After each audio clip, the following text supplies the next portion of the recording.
Hi everyone, welcome to Rangle.io's Intro to React Native webinar. My name is Varun and I'm a developer here at Rangle.io.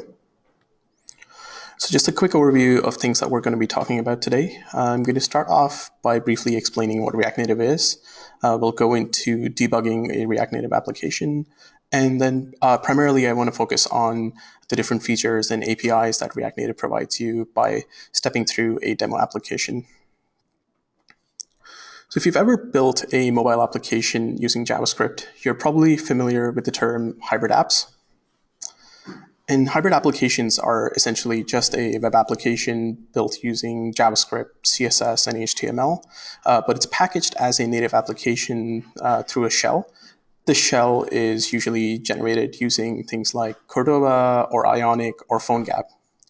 And where this differs from a regular web application is that you have access to native APIs that the operating system provides you because of that shell that Cordova or PhoneGap provides to you. And usually the goal with hybrid applications is that you build an application once with a single code base, and then you can deploy it to multiple platforms. React Native is essentially an extension of this hybrid model.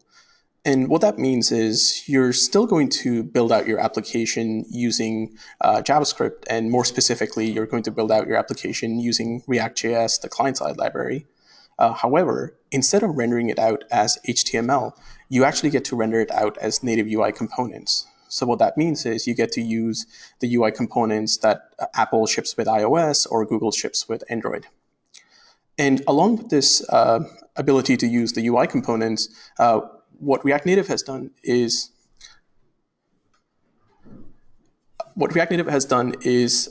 provided you with some polyfills of web APIs. So these are APIs that you know and love from working on the web, but now you can use the same APIs to build native applications. So things such as XHR and the fetch API has been polyfilled, window.request animation frame, the navigator geolocation API, and then lastly, CSS has been polyfilled for us too. It's not the entire spec, it's just a subset, so more specifically the Flexbox layout module. But the cool thing is you get to use CSS to style your native applications and build out your native application similar to how you would traditionally build out a web application. So to get started, you need to install a few dependencies. First of all, you would need to install Node. Secondly, you need to install something called Watchman. This is used for the live reload capability while you're in dev mode. And then finally, you need to install the React Native CLI. Once you have that, to create a new project, you simply call React Native init, followed by the project name. And then to run your application, you can run React Native run iOS or React Native run Android, depending on which platform that you want to run the code on. So at this point, let's jump into the application and see what we're going to build out today. So on the left here, I have the iPhone simulator running with the application already. I've executed the init project and run iOS commands already so that you don't have to sit through an npm install. And this is a fairly simple application where there's a text input, and you can enter a query here, and then we're going to make a request to the Spotify search API, get a bunch of results back. So it returns a list of artists back, and tapping on an artist name will take you to the Spotify artist page for that particular artist. And this page is just displayed as a web view within our React Native application. So let's jump back to the starting point. When you bootstrap a React Native application, this is what you see. You see React Native generates a bunch of different files for you. It'll generate the native Android project, so the Java and Gradle-based project. For iOS, it'll create an Xcode project that you can launch and run your application through. And along with that, it generates two JavaScript files, index.android.js and index.ios.js. And these two files are the entry to your application. So as the name suggests, the iOS version will run on iOS and the Android version will run on Android. So let's open these up in a text editor and see what they look like. So the first thing you'll notice is that it's exactly the same code in both these files. And later on, I'm going to show how to pull that out into a common module. But for now, because it's the same code, let's only focus on the iOS version. And that's what is running on the left-hand side that you see here. When you bootstrap a new React Native application and start running it, you're greeted by this Welcome to React Native page. So let's start from the top, and we need to do our usual import. So we import React and a bunch of components from React Native. The next step should look fairly familiar if you've ever worked with React in the past. We're building out the root component of our application. And then in the render block, we define in JSX what we actually want to render out for this component. And that's where you'll notice that something is a little bit different. So instead of using HTML that you would use when using React on the web, in case of React Native, because we don't have HTML, we have to use components that we imported from the React Native library itself. So you'll notice the view component, which is basically the same thing as what we have in HTML as the div tag, and text component is similar to the span tag or the p tag that we have in HTML. The next step is to apply some styles and define how to lay out this view. And the way we do that is by using CSS, but instead of writing CSS files, we're going to be using inline styles. So what that means is you essentially have to define your CSS as JavaScript objects, where the property is going to be the CSS property that you want to modify, and the value is going to be whatever value that you want to set for it. And then React Native has a built-in utility called style sheet that allows you to create style sheets that are going to be static. You can also define styles as pure objects. Either works. The style sheet.create method allows you to memoize these style sheets so that you don't have to regenerate them on every single render call. And then to apply them, you simply pass them in to the style attribute. And if you worked with React in the past, this should all seem really familiar. The only difference is now you're styling native UI components instead of HTML. And then the last step is to bootstrap the application. If you're working with React on the web, you use React DOM and then attach your application's root node to some kind of DOM node. But here, on the other hand, because we don't have the DOM, we use something called app registry. And this comes from React Native once again. And what we're going to do is we're going to register the root node of our application. And in order to do that, we call the register component function, which takes in 2 arguments. The first one is going to be the name of your application. So this is what you specify when you call React Native init project. And the second argument is going to be a function that returns the root node of your application. So in our case, the root node is Spotify artist lookup, and that's what we defined up here. So let's move on and start to build out this application. So I'm going to move to the second step. And here we actually start building out our application. So now if we go into our 2 index files, you'll notice that we've reduced the amount of code that's in those files. We've moved that root component out into a new module called root, and the 2 index files are simply going to import that root component and bootstrap the application. You can further reduce this logic if you want to, but for now, this satisfies our goal here. So let's go into the root component and see what's going on here. So same as before, we import all the dependencies, and I'm also importing some colors from a utility file now. And these colors are it's just an object that returns some key value pairs of hex colors so that I can apply them to styles without having to write the hex code every single time. And then in our root component, you'll notice that we've started defining what our application should look like. So we start off with that view container once again. Inside that, we have a text input, which is this input bar that you see on the left-hand side in the simulator. And then we also have a special component called status bar. And this status bar comes from React Native. And what this does is it allows you to control the styling of the status bar that you see on iOS and Android. So right now it's set to light content, so that means it's going to be white text. And since it's on white background, you don't see any status bar there. But if I change this to default, you'll notice that the status bar appears as in black up top. And then we have our styles defined as usual below, which are then applied using the style attributes.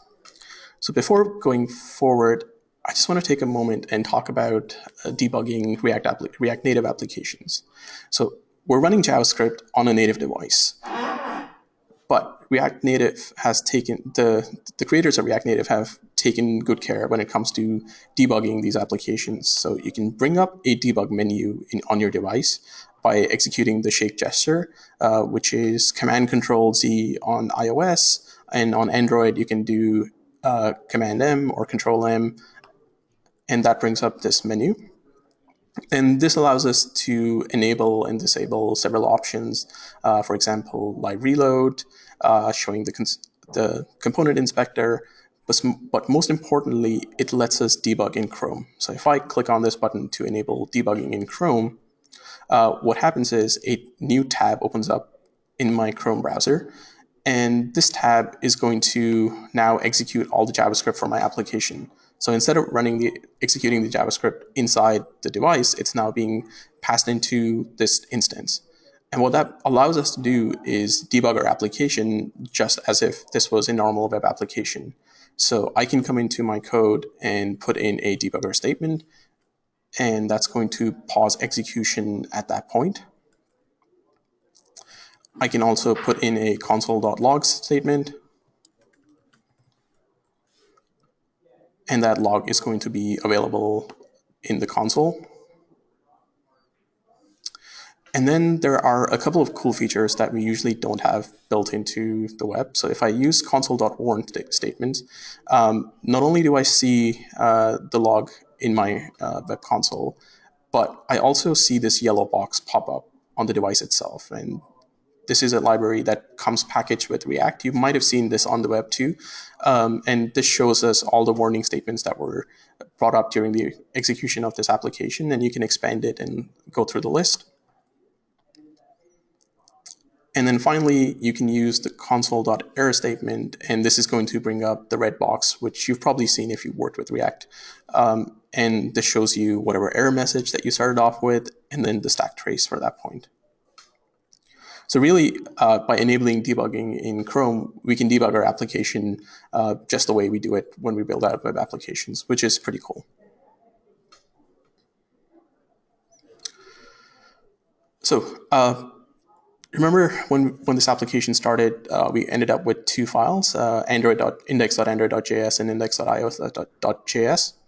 That's the pattern that we can use to write code that targets specific platforms in React Native. So this root component, if we wanted this to behave differently on iOS versus Android, we could create two different files, root.android.js and root.ios.js. And then in our index file, when we import root, depending on where the application is running, React Native is smart enough to pull in the Android version or the iOS version. And this way you can build out components that behave differently on different platforms.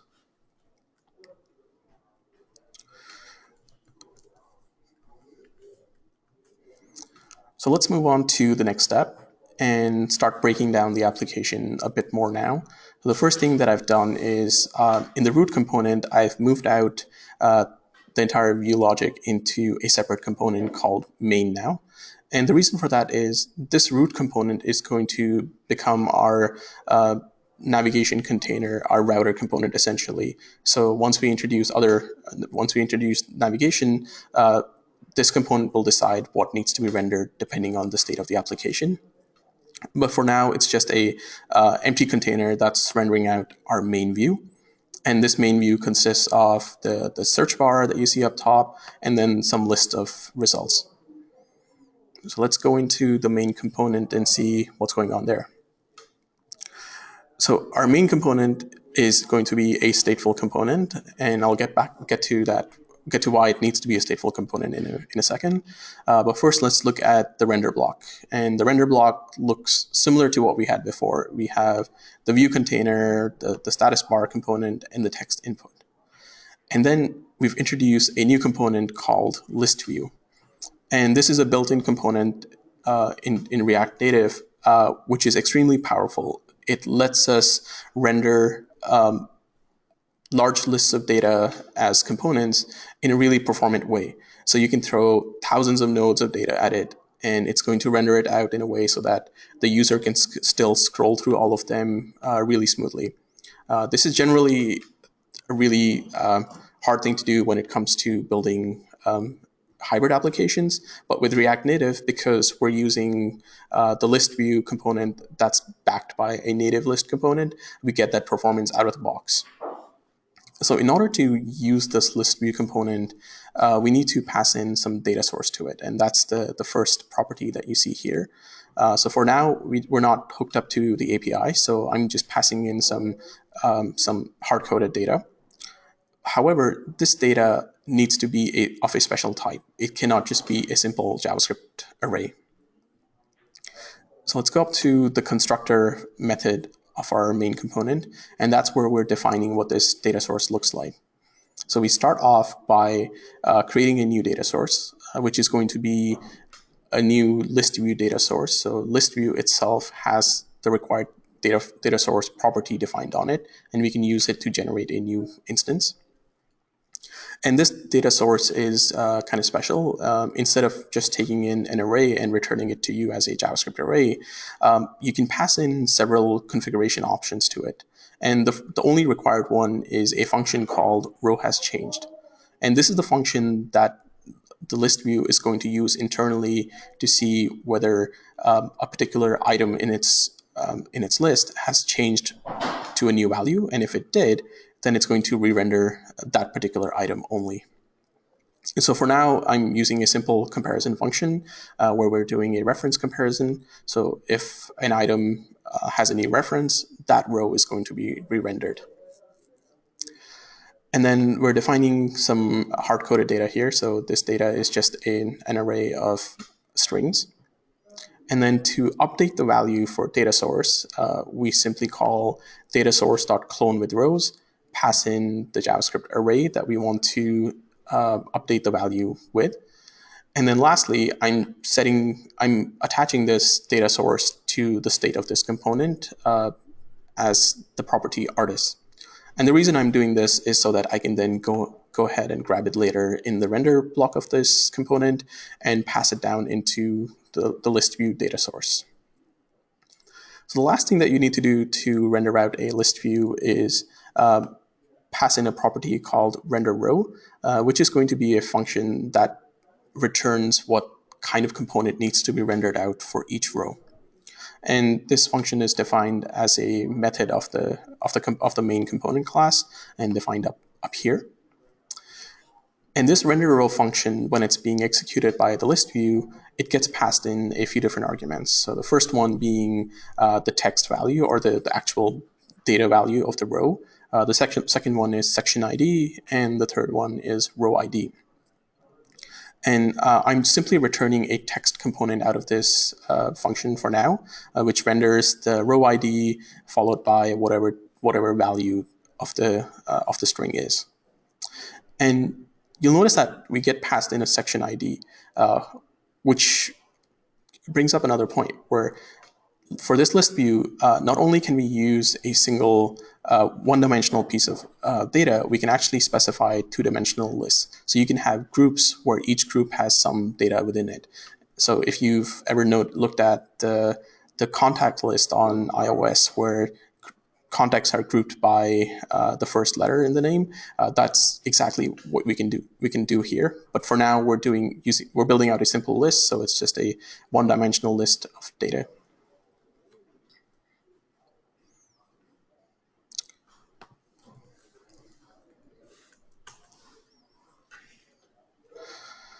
So moving on to the next step, let's start building out this application a bit more. If you remember the demo I showed you earlier, the list rendered out so that there was an image on the left-hand side and then the name of the artist on the right-hand side. So in order to build this out, instead of hard-coding all of that stuff inside our render row function, I'm going to break it down into a new component called the list item component. Everything else is same as before. We still have our data source. We're still setting the initial value in our state and passing it into the list view data source.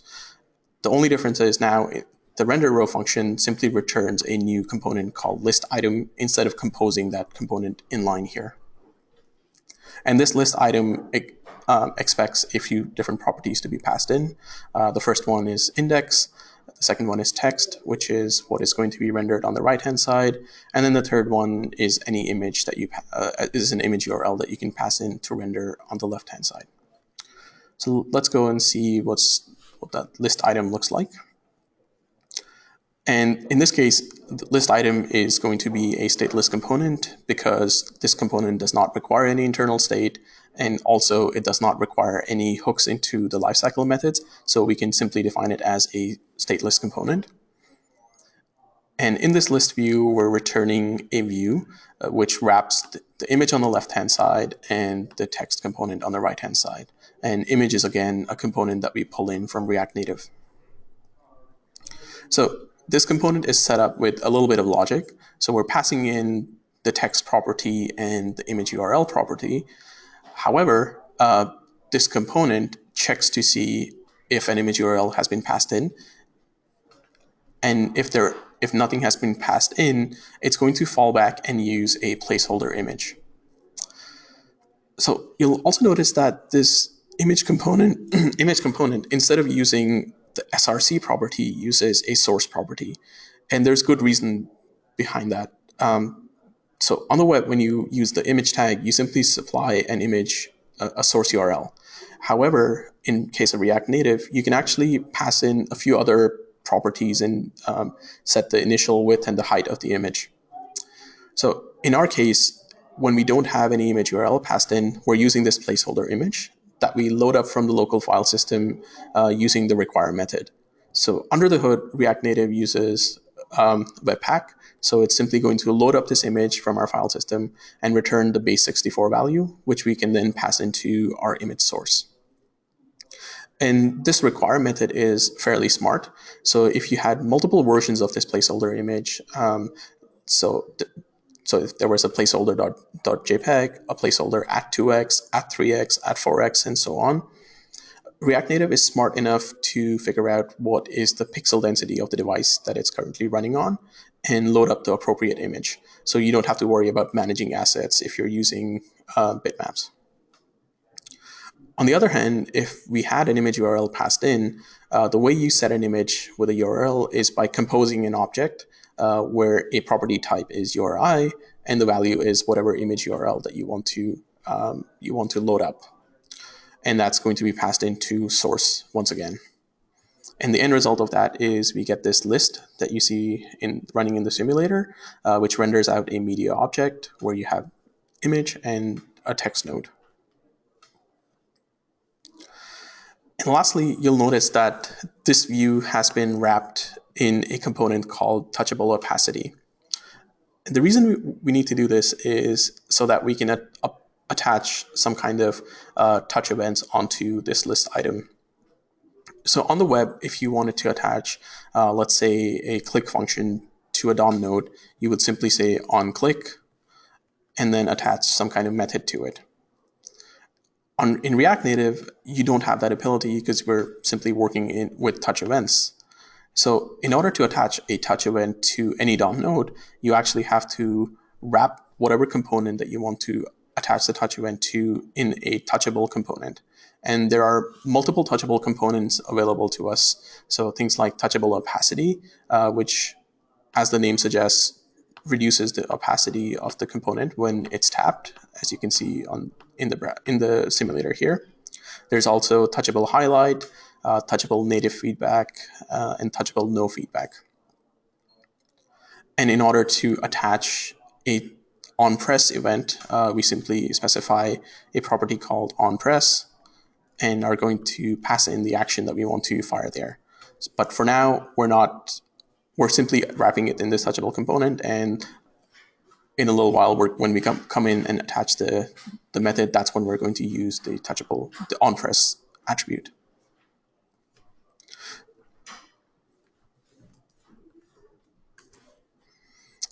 Okay, moving on to the next step, let's actually wire this up to our API. And in order to do that, I'm going to start by creating a utility file called fetcher.js. And this is going to have our actual API calls. And since we're working with ES6 here, I'm going to use the fetch API. And also fetch API has been polyfilled for us by React Native. And the fetch API works a lot like the HTTP service if you worked with Angular in the past. Also similar to XHR, the only difference being the fetch API returns a promise to you instead of working with callbacks. So by default, if you call the fetch function and pass in a URL, it's going to make a GET request. And when this request resolves, I'm chaining onto the promise, and I'm going to return the JSON version of this response. So simply calling response.json converts the response into a JSON object. And then I've defined a search for method here, where we can pass in some kind of query and construct the URL for the Spotify search API, and then make a GET request. And then again, we're just simply going to chain onto the promise. So once that request resolves, we're going to get a list of artists and pass that down in our promise chain. And this search for method is going to be used in our main component. So that's why you can see now we have our search bar, but nothing is visible by default because the user has not entered any query yet. Our data source in this case now has been instantiated, but does not have any values when it first starts up. And then coming to our text input, because we're actually making this query every time the user types something into this search bar, we need to attach an onChange text property to this text input. So there's a couple of different properties available to us. There's onChange, which returns the raw event to us, and there's also onChange text, which simply returns the text value of this text input every time the user types into it. And we're attaching the handler for this onChange text event as makeQuery, and this is a method defined on our main component class. So in this makeQuery method, we're actually going to get the value for the current text node. So for example, if I type something into this search bar, we're going to get the value XX passed into this makeQuery function, which we're then going to pass into our search for function. And once the API request resolves, we're going to get that list of artists and update the internal state of this component so that this component is re-rendered with the new data that arrived from the server. And in order to do that, we're going to have to call this.state.artist clone with rows and pass in the new value for the data. And again, we have to do this because React has assumed state is going to be immutable. So you can't simply say this.state.artist and clone with rows. You actually have to set a new value for that artist property. And lastly, I'm wrapping this search for call in a debounce. And this debounce method is simply coming in from Lodash. And what this allows us to do is provide some kind of debounce so that whenever the user is typing into this input box, it's not overloading our API and timing out.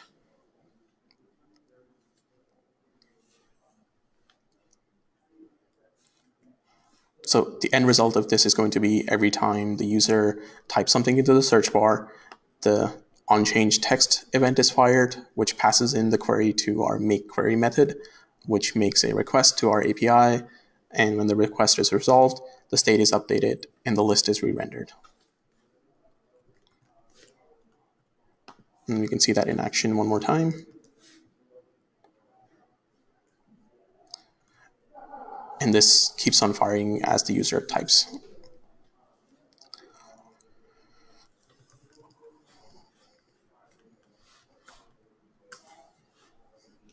Okay, so next up, let's talk a little bit about animation. So now we have the same behavior as before. So when I type in, the list loads up, but you'll notice that there's a slight fade-in animation that happens. So once again, when I type in, the list loads up, and that fade, each item in that list has a slight fade-in animation as it is rendered onto the screen. And the way we're doing this is by using a built-in animation API that React Native provides to us. So let's go back to our list item. So everything looks the same as before. We still have that view component, and the whole thing is wrapped in a touchable opacity.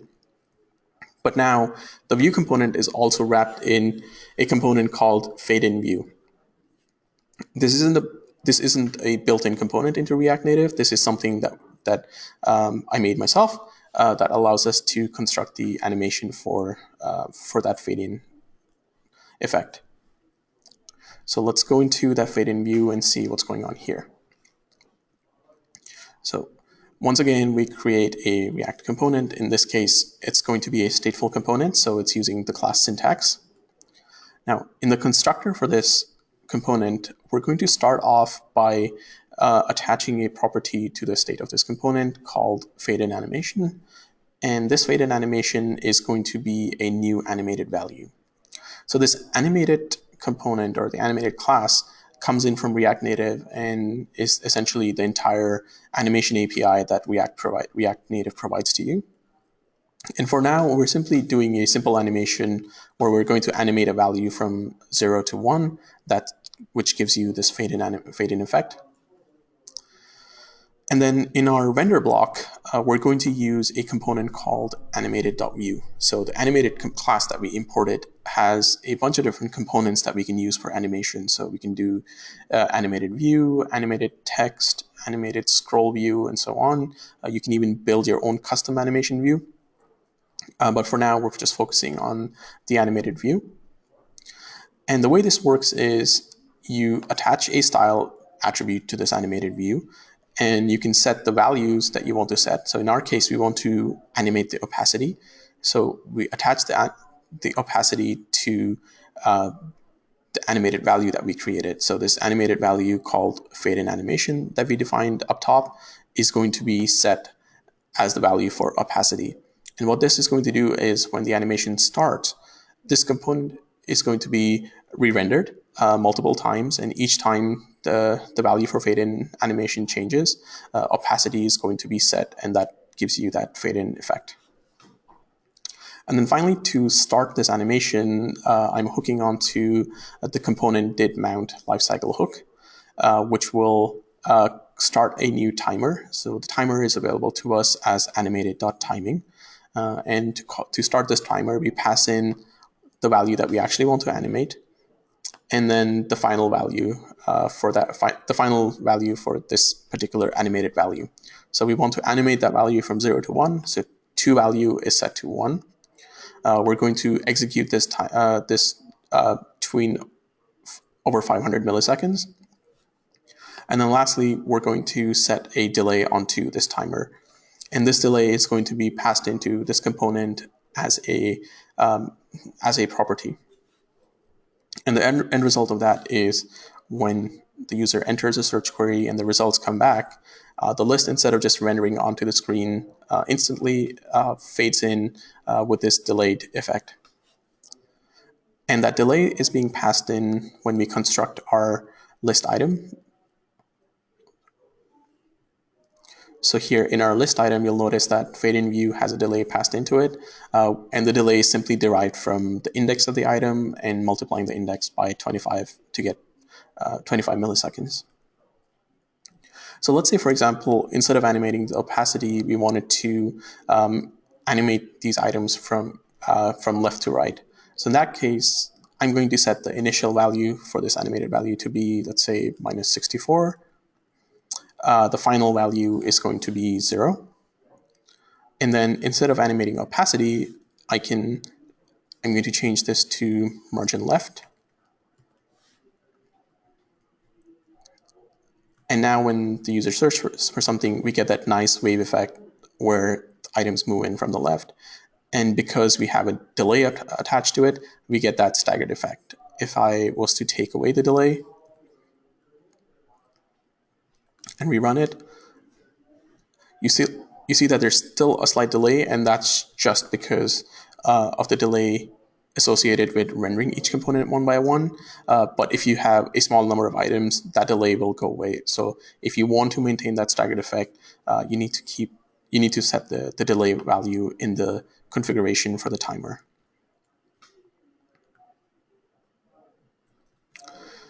So the animation API that React Native provides you is extremely powerful. It allows you to define animations in a very declarative manner, similar to what React Motion does on the web, but it's much more powerful than what React Motion does. It allows you to compose animations, so you can have animations running in parallel, you can sequence them or stagger them. You can even interpolate the values for animation. So just by animating a value from 0 to 1, you can derive hex colors or RGB colors based on that and animate colors or rotation in degrees. And then lastly, just the coolest feature is you can actually drive these animations using gestures and events. So instead of using a timer, when the user scrolls down the page or when the user swipes across the page, you can use that movement of that gesture to drive the animation and derive values from whatever the value for the gesture is, which is really cool. So really, this animation library is this example here is just scratching the surface. There's a lot more that you can go into, and I recommend that you go check out the documentation to see a lot of other possibilities with animation. So at this point, we have our main view completed, where we have the search bar, and when we search for it, we get the list of items. And tapping on that list of items has a touchable opacity effect, but nothing has been wired up as far as the navigation is concerned. So let's move on to that final step and actually introduce navigation into our application. And we'll start off by looking at the root component. So previously in the root component, we were simply rendering out the main component, and that's it. But now we're actually going to bring in some navigation logic, and you'll notice that there's a fair bit of stuff going on here. So in the render block of this root component, we're going to render out something called a navigator component, and this comes in from React Native once again. And in the browser, you're probably used to the term router, whereas on the native side, React Native calls that routing mechanism navigator. And there are a couple of different navigators that are available out there for React Native. There is something called Navigator iOS, which is maintained by the React Native community at large, but not by the core team themselves. And as the name suggests, it only works with iOS and not on Android. And then there is another component called Just Navigator that ships with the React Native library. And this Navigator component works both on iOS and Android. And if you look at the React Native documentation, generally it's recommended to use this Navigator component over Navigator iOS because then you can write code that runs on multiple platforms at the same time.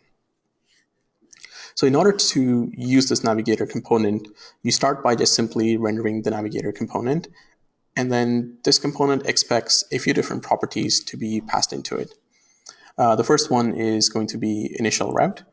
And this is going to be an object where you get to define what the shape of this object is. So in my case, I'm going to define this route where each route has a unique ID, and our first route is going to have the ID main. And then you can pass in data into this route object. So in this case, I'm passing in a title property and setting the title to be Spotify artist lookup. What you do with this data and what you do with this ID is totally up to you. And where you get to use this is in a function called render scene. So that's the second property that the navigator requires.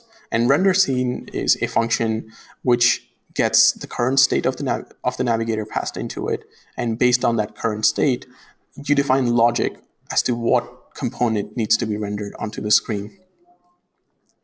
So this navigator uses a stack-based navigation. If you've worked with Ionic in the past, that term might sound familiar to you. Even the browser history API now uses a stack-based navigation API.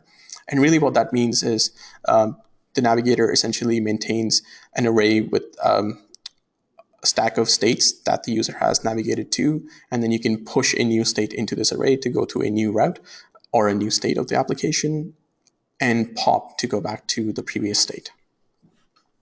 So let's look at this render scene method to see what's going on. So this render scene method is going to be passed in two arguments. The first one is the currently active route, and the second one is an instance of this navigator component, which we can then pass down to the child components to trigger navigation events. So in my case, I'm simply checking to see what the ID of the current route is. And if it's main, we're going to render out the main component. And if it's not main, we're going to render out the artist component, which is the artist details page. And we'll look at that in a second. You'll notice that this main component is now being passed in Navigator. And the reason being because in that main component, when we render out the list of artists and tap on an artist's name, we actually want to execute this navigation event where we navigate to the details page. And in order to do that, we need to pass in this navigator down into our child components so we can call navigator.push at the appropriate moment. So before moving on to how that works, let's just quickly look at the artist component. And this is a fairly straightforward component where we have a view container. And then within this view container, I'm using the webview component that allows us to render a webview inside our React Native application. And this webview component is built into React Native once again. All you need to do is pass in a URL and specify what kind of HTTP request that needs to be made. So in our case, when we make that request to the Spotify API, in the object that's coming back from the API, each artist has a URL specified into it as a property, and that URL is the URL for the Spotify artist page. So we're simply using that and loading that up into this web view. So let's go into our main component and see how we're using the navigator there. So in the render block, everything is same as before. We're still rendering out the view, the status bar, the text input, and the list view. The only thing that's changed now is in our render row function, we're doing a little bit more work. So first of all, we're passing in the navigator into the list item, again, because we actually want to call navigator.push within that list item. And secondly, we're constructing the state that we want to go to whenever the user clicks on any of these items. And that state looks something like this. We're setting the route ID to be artist detail. The title is going to be set to be the artist name. So this artist is going to be passed into us in the render row function. And then finally, we're going to specify a URL onto this state too. And that, again, we're getting that URL from the artist object. And what that means is when we go into our list item, we can now attach that onPress method onto that touchable opacity that we defined earlier and call navigator.push and push a new state that we want to go to. So both navigator and nav state are being passed in as properties into this list item. The navigator is simply the instance of the navigator that we instantiated in our application, and the nav state is the one that we constructed in this render row function. And the result of this is going to be when the user clicks on an item, the navigator.push method is going to be called, which means this render scene method is going to be called once again. And now the route that we're getting back is going to have an ID of artist details. And also it's going to have an ID of, also it's going to have another property defined as URL. And that's the URL that we're passing into our artist component to render out the appropriate web view that we see here. So this allows us to hook up the navigation into our application. And then the last part that we need to do to get this navigator to work as it looks like on the left-hand side is to pass in a property called navigation bar. And that defines what this navigation bar, the blue bar that you see up top, looks like. And this navigation bar is going to be persistent across all the routes that you define. So as I transition from one route to the other, you'll notice that the navigation bar stays up top and is persistent during that transition. So let's go into the navigation bar component to see how we define that. And you'll notice that instead of defining it as a React component, I'm simply using a built-in component. So the navigator that we import from React Native has a built-in navigation bar that we can use. And this navigation bar has a simple setup. It has three sections: the title that you see in the center, a left button, and a right button. And you can control what is being displayed in all of those three sections by defining a function called route mapper. So we've defined route mapper as a function called navigation bar route mapper. So let's look at that. This is defined as an object that has three properties, and each one of those properties is a function. So the first one is the left button, then we have the right button, and finally title. And similar to the render scene function, every time a navigation event is called, this navigation bar route mapper is going to be executed for all of these three properties, and is going to be passed in the route and the navigator in each case. And based on those properties, you have the choice to define what is going to be rendered as the left button, as the right button, and as the title. So in case of the title, that route that we're defining has a property called title on it. So we can simply render out a text component and set the title to be whatever that value is set on the route. We're not using any right button in this application. So in case of right button, we can simply return null. And for the left button, we're doing a little bit more work. So we're checking to see what route the user is on currently. So if the route ID is main, we're not rendering any left button. But if the user is on any other route other than main, we actually want to render a back button. And the back button is simply a text component that's wrapped in touchable opacity. And for the onPress callback, we're defining navigator.pop. So remember how to go to a new state, you call navigator.push. To go back to a previous state, you can simply call navigator.pop. And that allows us to render out this back button, and when the user clicks it, it takes you back to the previous route. The other cool thing about this navigator is by default, it supports edge swipe gestures. So I can actually, instead of pressing the back button, I can just swipe from the edge and go back to the previous state. Also, all the animations and transitions are baked into this navigator by default and the navigation bar by default. You have the option to use the built-in navigation bar. Alternatively, if you want to use a custom navigation bar, you have the option to do that too. The only difference being you have to write the logic for how it looks and how it behaves and all the animations yourself instead of using the ones that are built in. So that's basically it when it comes to this little demo that I wanted to show. And lastly, I just want to touch upon the navigator once again. So far, there are two options that were available to us for the navigator. There was a navigator iOS and the default navigator. But going forward, React Native has introduced a new type of navigation API, and they're calling it navigation experimental. And this looks and behaves a lot like what the navigator does right now, but where it really helps out is if you're using something like Redux or Flux to maintain the state of your application. And Redux and Flux are extremely popular in the React community. So it's actually really exciting that we get to use a navigator that behaves a lot like the React Redux router that we have on the web.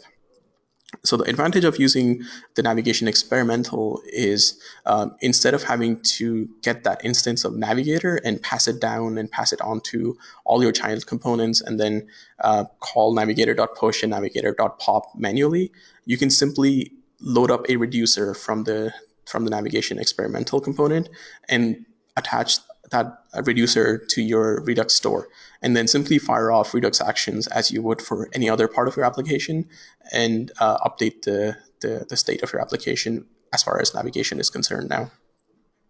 So this navigation experimental comes with a few different components built in.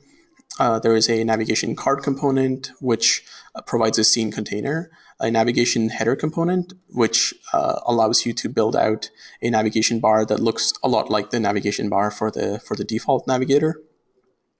And then lastly, there is a navigation animated view component, which allows us to attach transition animations. So you get the same animations as you get here, where on iOS you get this slide transition and the back gesture and so on. But again, just like the navigator, you have the ability to configure those animations, to configure the header, or to build out a custom header if you want to. So that's everything I had for you today. Thank you for joining in.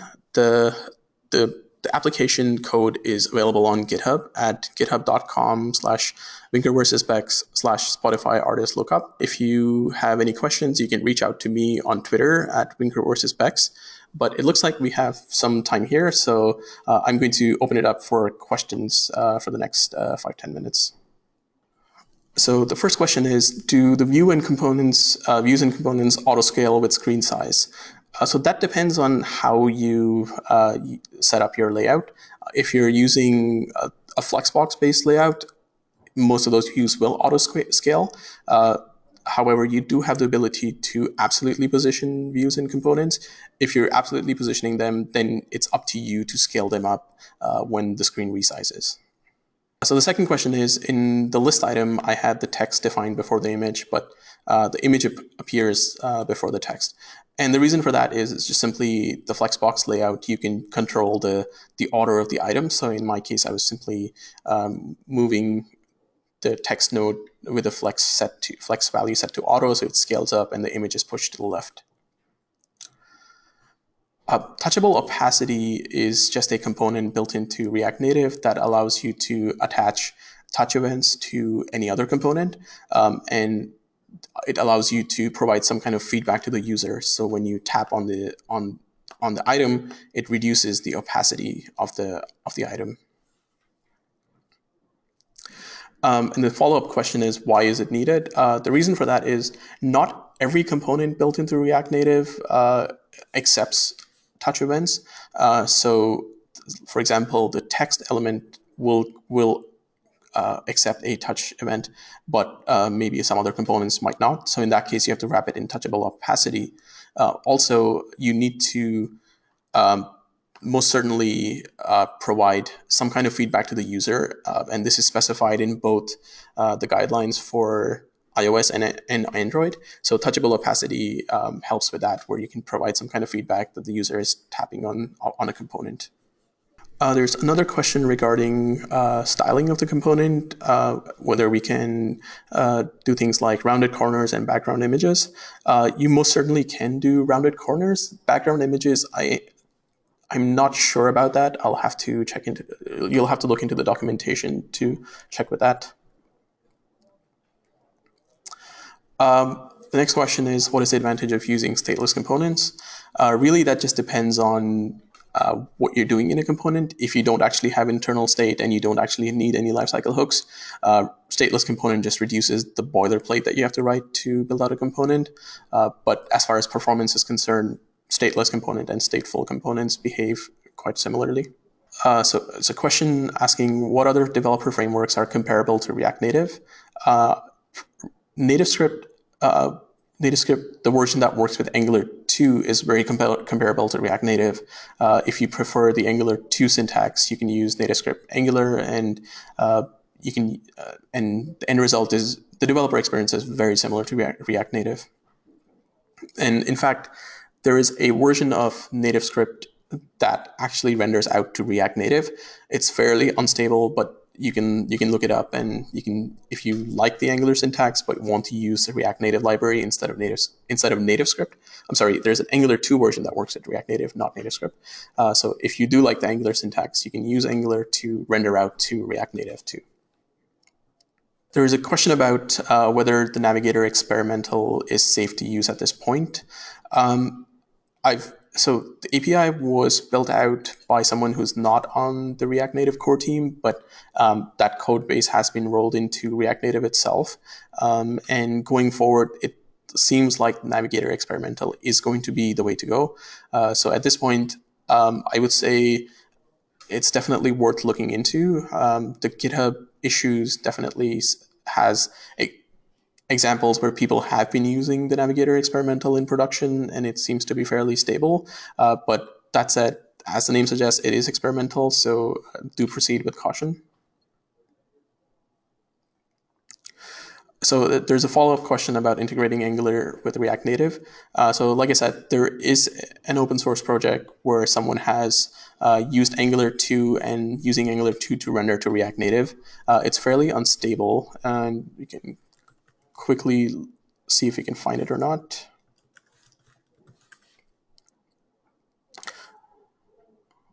Yep. So this is the GitHub repo. So you can find it at github.com/angular/React Native renderer, and you can use Angular to build out React Native applications using this library.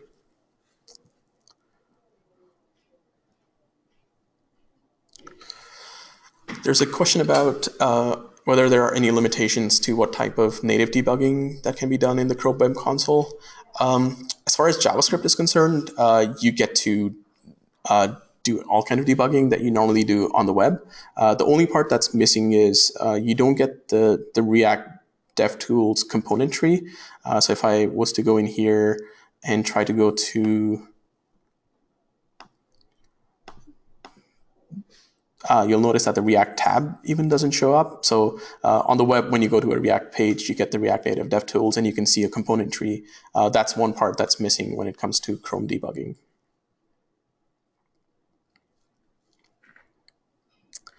There's a question about how does the final bundle size of React Native apps compare to traditional iOS and Android apps. Honestly, I haven't done much work when it comes to traditional iOS and Android apps, so I won't be able to give you an answer there. There's a question about React Native for Microsoft Windows. Yes, there is a version that Microsoft and Facebook are working on. It'll allow you to build React Native apps that you can deploy as universal on the universal platform. There's work in progress to merge that into the core React Native library. For now, there are two versions. There's the core React Native library that works for iOS and Android, and then the other version that works for Windows. But the goal is to merge them together so that React Native can be used for all three at the same time. So there's a question about whether React Native compiles to Objective-C or Swift. Unlike other tools in the past where you write code in one language and then it's compiled down to Objective-C or Swift, React Native works in a different way. You're writing JavaScript, and that JavaScript is being executed as JavaScript. However, it then creates a bridge to the native part of your application, and the call that you make in JavaScript is going to talk to the native Objective-C or Swift layer and actually execute a call onto that native layer. So you're not transpiling from JavaScript into Objective-C or anything like that. There's a question about plugins and whether we have access to SQLite. So React Native does provide a polyfill does provide access to the SQLite database using the same API as the local storage API on the web. The only difference being, instead of using SQLite, it's actually using the native file system, so the native SQL databases that are available to you on iOS and Android. The only difference being that you have to access it through the local storage API. There are other plugins out there that give you access to the raw file system API. So if you want to go and create an SQLite table, SQL table yourself, you have the option to do that. It is most certainly possible to place a partial web view inside a view, so you don't have to have the web view take over the entire page. You can have part of your page as a web view and the rest of it as a React Native application. The question was specifically about Google Maps. There's actually a Google Map component that works with React Native. Well, there's a map component that ships with React Native, and it uses Apple Maps on iOS and Google Maps on Android. But there are other components that are maintained by the React Native community that lets you use Google Maps on both iOS and Android, or something like Mapbox if you want to.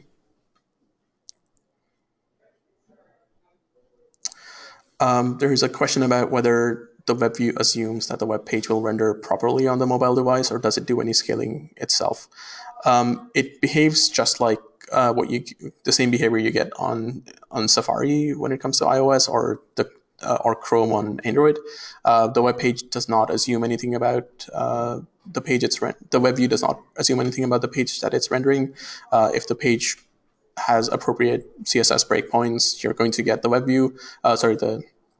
You're going to get like a properly formatted page. But if the page does not support any breakpoints, you're going to see the desktop version of the site. The last question is about whether React Native will work with AWS Cognito. I'm not actually familiar with AWS Cognito, so I'm not sure whether it will or not. There's another question about the size of the bundle for a React Native application versus the native iOS or APK bundles. Again, I haven't worked with the native applications, so not sure if it will work or not. Oh, sorry, not sure what the difference is there. Lastly, there's a question about how are links handled in the web view. You're simply loading up a web page there. So if you have any links on the web page, it'll navigate away to that page. However, you do have the ability to provide blocks so that only links from a certain domain are going to be loaded up. And if you're loading up a custom application like a JavaScript application in that web view, then you can navigate and do whatever you want to do there. But again, you can restrict by a certain domain name. There is no slide menu component that's built in. There's a slide menu layout that is available on Android, but there isn't one that is available for iOS. However, implementing a slide menu with a normal view component and just attaching a gesture to it is fairly trivial. But there's definitely plugins that are components that are available in the React Native community that have a slide menu component. There's a question about, can you create an SDK with React Native? I'm sure you can build out an interface. I'm not sure if you'll be allowed to execute the code on the device or not. On Android, you probably can. On iOS, I'm not sure. So it looks like that was all the questions we had. Thank you again for joining us. Once again, you can find the code for this application on GitHub, and we hope you will join us for future webinars. Thank you.